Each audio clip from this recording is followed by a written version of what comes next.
Hello, I'm the Nostalgia Critic. I remember it so you don't have to.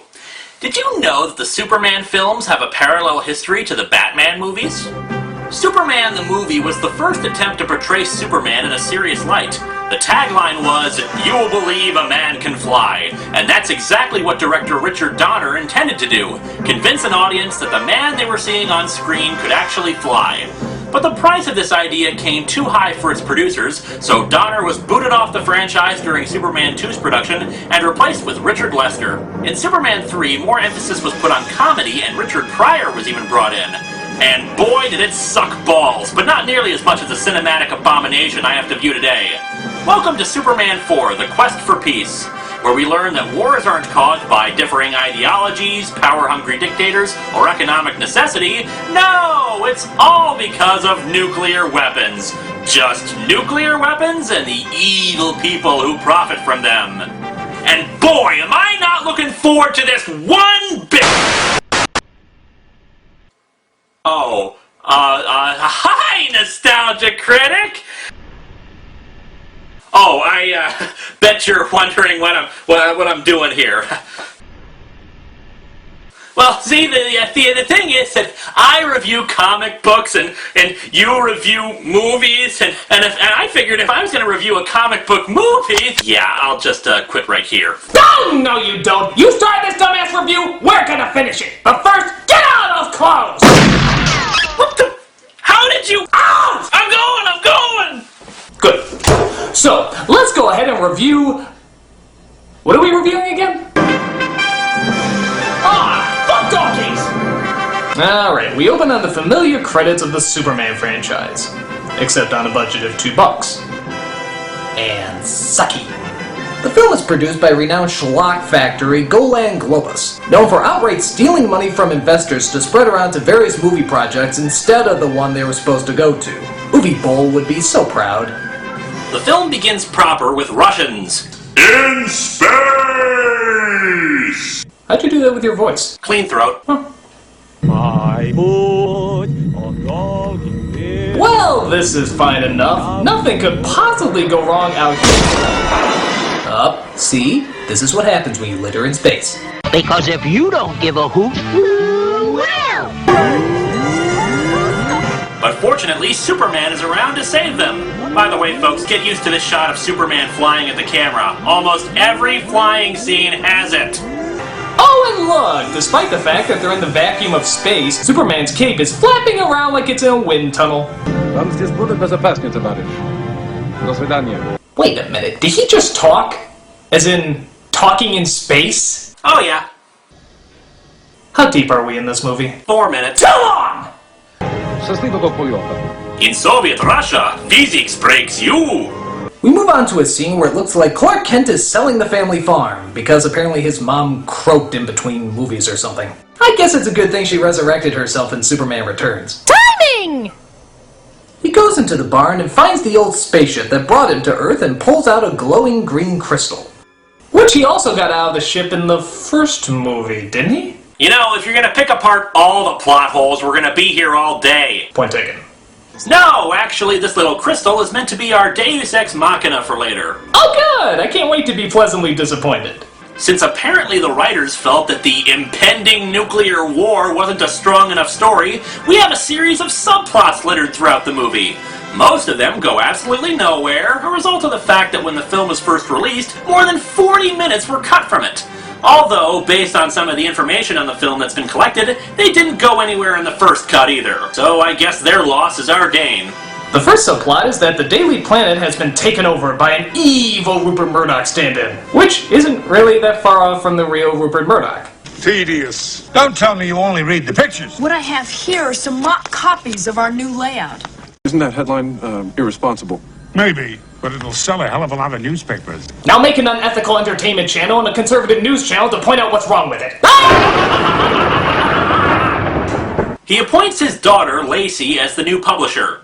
The Daily Planet hasn't made any money in 3 years. And the name of the game is making money. A mainstream news source more interested in making money above reasonable reporting?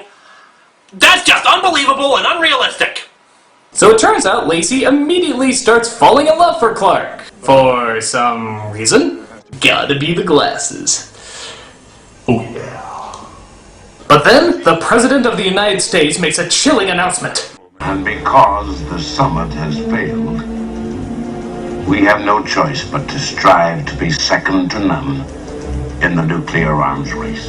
But wait! Another subplot manages to sneak its way in. A teacher tries to console her elementary school students about this horrible brewing crisis. Now, I know you're all upset by the crisis. No, we're upset because they canceled Power Rangers. I just hit puberty and now there's no Kimberly. The best thing we can do is to try to think positively. Now, is there anything we can do? Doesn't anyone have a suggestion? All right. I'll make a suggestion. I mean, isn't this just how you spent your classes back in the day? I mean, it's not like you did math or science or anything. Jeremy, what do you think we can do about the crisis? I tell you, I'd write a letter to that would do some good. Motherfucker! Superman! Yes, this is what passes for a plot point in this movie. The kid writes a letter for Superman to be delivered via Lois Lane. She shows it to Clark Kent, and thus, somehow, this sends Superman into an existential dilemma about what he should do. He even goes to the Fortress of Solitude to consult the Elders of Krypton on this. The Earth is too primitive. You can flee to new worlds. I know I'm forbidden to interfere. Not that stopped me in the last 3 movies. If you teach the Earth to put its fate in any one man, even yourself, you're teaching them to be betrayed. Betrayed. Betrayed. Betrayed. Betrayed. Oh, did I forget to mention betrayed? Betrayed! But Clark Kent's continual moping about the issue doesn't end there, because now we have a scene of Clark and Lois meeting up and ripping off the first flying scene from the original movie. And I don't mean copy it, I mean note for note the friggin' same. But before we can get to that horseshit, they walk off the edge of Clark's patio. What, you've never been? Clark? Clark? I'd just like to kill you now, Lois. And now quite possibly the worst green screen effect you've ever seen in your entire life in 3, 2, 1! Wow, look at that background! It's like we got transported into the Flintstones. Sometimes I don't know what I'm supposed to do. And you'll do the right thing no matter what it is, you always have. Oh, then they rip off the magic memory erasing kiss from the end of the second movie, too. Well, you've got to give the series credit for consistency. It's just as idiotic here as it was there. So Superman makes his decision and goes to the United Nations building, which is now in Metropolis. Interesting relocation. Jeremy and Superman walk into the United Nations together. So I suppose this is as good a time as any to say goodbye to little Jeremy, since this is pretty much the last we'll ever see of him in this movie. Goodbye! Goodbye! Goodbye, Jeremy! So Goodbye! I'm sorry you'll never act in another movie again! Enjoy your mental scars! Oh, God, it's this scene. What? What's the matter? Just watch. For many years now, I've lived among you as a visitor. As of today, I'm not a visitor anymore, and I can't stand idly by and watch us stumble into the madness of possible nuclear destruction. And so I've come to a decision. Effective immediately, I'm going to rid our planet of all nuclear weapons.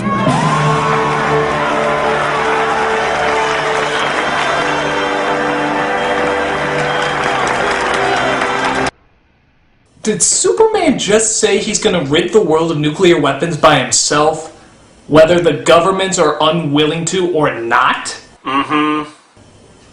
And everyone's okay with this? They are, Critic. Which means that it's time to play international politics! Alright, Nostalgia Critic, you're Israel, a country surrounded on all sides by enemies who would happily see you wiped off the map. However, the only thing keeping them at bay is your nuclear arsenal. Now Superman comes in and says he's gonna take that arsenal away. What do you do? Tell him to hump my ass? Oh, I I'm sorry, Critic. The correct answer was applaud wildly. Next question, and this one's for the game. You're the Soviet Union. You're engaged in a Cold War against the United States, and the fear of mutually assured destruction via nuclear weapons is the only thing that keeps you and the U.S. from engaging in combat with conventional weapons. Suddenly, Superman comes along and says he's gonna take away all your nuclear weapons. What do you do? Oh, I know! Applaud wildly! That is correct! You win the grand prize, Critic! You get to continue watching this crap! Yes, folks, in this film, if you believe that the presence of nuclear weapons has actually prevented war rather than escalated it, this isn't your movie. So we get this montage of shots of both the United States and the Soviet Union launching their nuclear missiles into space, where Superman can catch them and hurl them into the sun. So if they're willing to get rid of their nukes, why the hell do they need Superman in the first place? Good PR. Oh. But while that's going on, subplot number 5 says Lex Luthor just broke out of prison. Good God, his prison has more holes in it than Swiss cheese. Oh, but let's ignore him for a second. We've got a real star in this movie, Critic. Why, it's John Cryer, who played the unforgettable role of Ducky from Pretty in Pink. So appearing in this is a step down in his career. Oh yeah. That's pretty bad. He plays Luthor's nephew, Lenny Luthor. Ha ha. This character is harmless enough, but of course, he has to talk. The dude of steel. Yeah, you're just an experiment, freako. What? Oh, no. How long is this movie again? Hour and a half. So Lex Luthor, being Lex Luthor, has only one thing on his mind. Destroy Superman! Because that hobby has worked so well in the past. Couldn't you take up knitting? So he steals a strand of Superman's hair from a museum.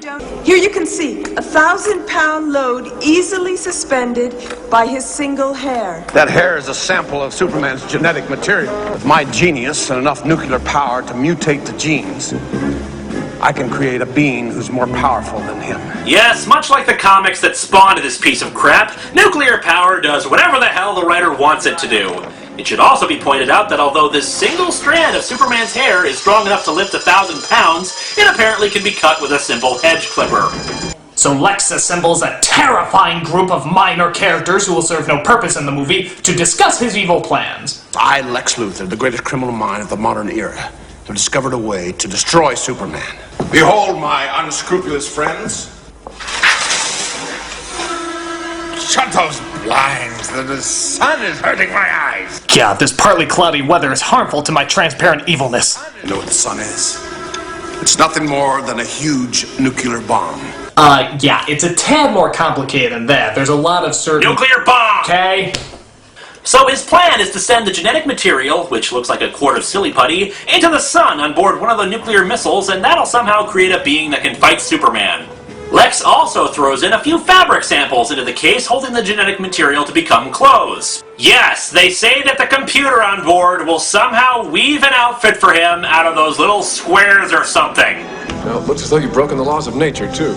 So Superman tosses the missile into the sun and the evil nuclear man is born. No, really, he's born, fetus and everything. Surprised the sun didn't just push it out of his vagina. And of course, he's sporting silver-painted Lee press-on nails. Because when you think Superman's greatest enemy, you think Lee press-on nails. Oh my god, Thifter, did you get into a fight with Superman with those things? So yeah, our evil nuclear man is basically just Fabio with a mullet and laryngitis. Destroy Superman now. But enough of the supervillain, it's time for some comedy! Lacey and Clark are working out together.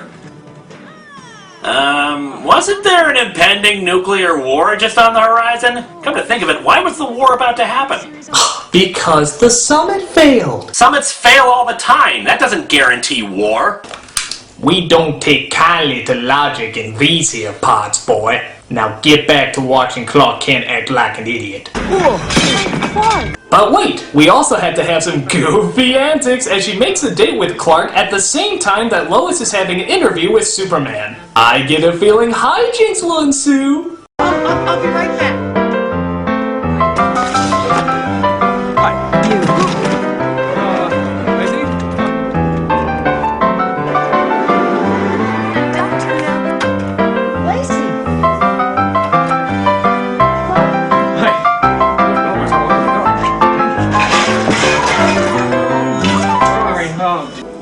Lex Luthor where he's... what the hell? He's dancing with a woman in Victorian dress. And then she just leaves without anyone mentioning her again. A big lived alligator moment. Oh, that's a... I don't know, the nostalgia chick brought it up. So, Nuclear Man shows up, who's oddly enough voiced by Gene Hackman. You have my voice. No, you have my voice. Which means... nothing? Yeah. Yeah. So Nuclear Man walks into the apartment and I guess his batteries die. Still going. Nothing outlasts the Energizer battery. No, it turns out Nuclear Man is powered by the sun. He's a solar-powered nuclear menace. Well, at least he's a green villain. And in case anyone's wondering, yes, there's about 100 scenes where he's clearly not in direct sunlight, and yet he's fine. Don't you just hate inconsistencies? Yeah. Yeah. Well, we're not done ripping off the rest of the movies because Lex Luthor contacts Superman, somehow knowing where he is, and threatens him into a confrontation. After some banter between the two, Superman is introduced to Nuclear Man. To a nice guy who's about to finish last. Did Nuclear Man just belch? I mean, what was that? What? What are you laughing at? See, I just had this wonderful image in my head of Gene Hackman in a recording studio having to do like 30 takes of that. Yeah, that is pretty funny.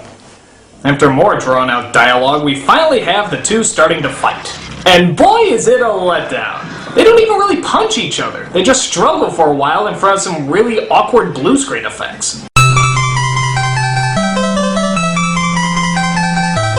So they fly all over the world to fight. They fly over Italy, where Nuclear Man unleashes a volcano upon the citizens, but Superman plugs it up. È il mio lavoro, non fa niente. Arrivederci. Grazie, you like to eat the bar. You thank you, strange red underwear wearing a man. So good, spaghetti.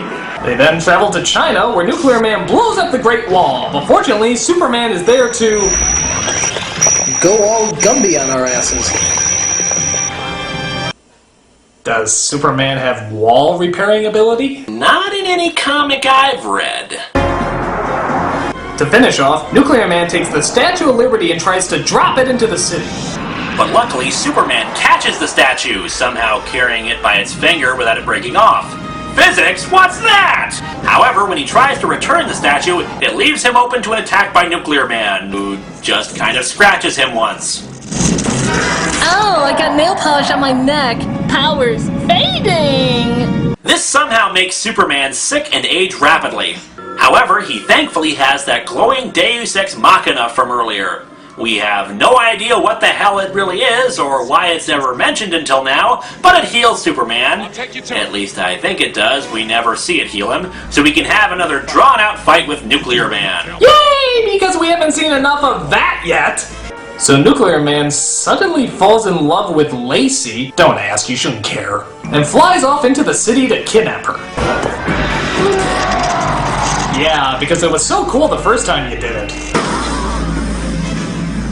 Where is the woman? Give it up, you'll never find her. Look out! He's going nuclear! Oh, what? Like the humor in this is really that much better. Stop! Don't do it! The people! Don't make me yell at you some more! So Nuclear Man blows up some product placement, makes the film reverse, and Superman just stands there until he caves in and tells him where Lacey is. He tricks him into an elevator, then flies it up and drops him off on the moon. However, a sliver of light goes into the elevator, recharging him. After Superman fixes the most unconvincing flag ever, they have an irritatingly long, slow-motion fight.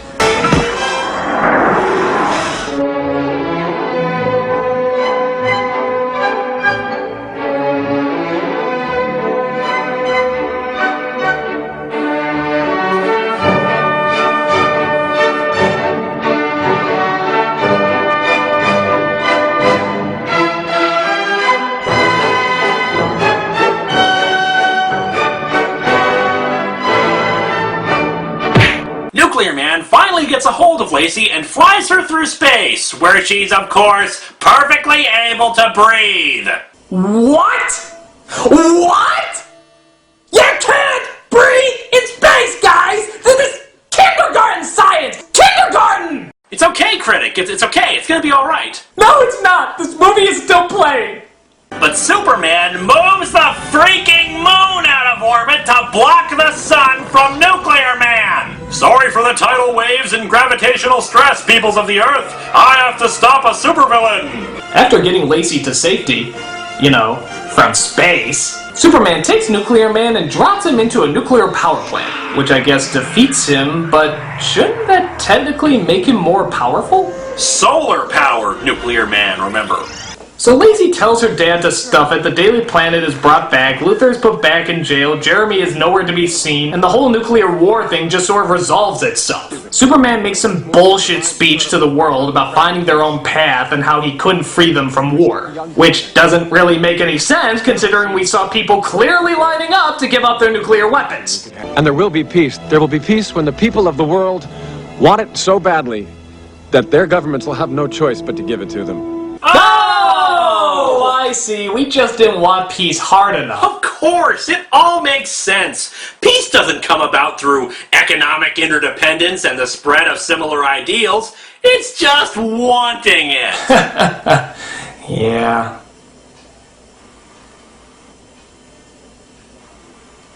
What a fucking load! This movie sucks! Its morals are bullshit, its plot is half thrown together, and physics take a backseat to mediocre special effects that you more likely see in one of Linkara's videos. Hey! Get over it, you comic geek, your special effects suck! Bat credit card! The Bat Credit Card!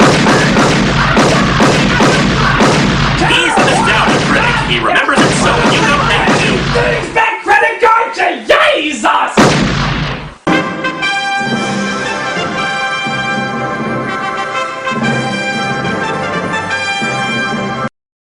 What do you do? What do you do? Clean throat. What do you do? I make a great blooper there.